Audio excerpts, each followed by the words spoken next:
Alisher Navoiy 1941-yilda Hirotda tavallud topgan.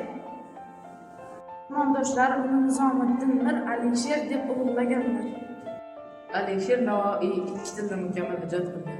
Turkiy tilda Navoiy, Forsiy tilda esa foniy taxalluslarni qo'llagan.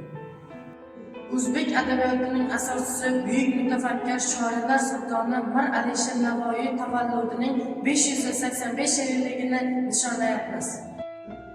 G'urbatda g'arib shodumon bo'lmas emish, el anga shafiqu mehribon bo'lmas emish, oltin qafas ichragan qizil gul bitsa, bulbulga tikonlik oshiyon bo'lmas emish.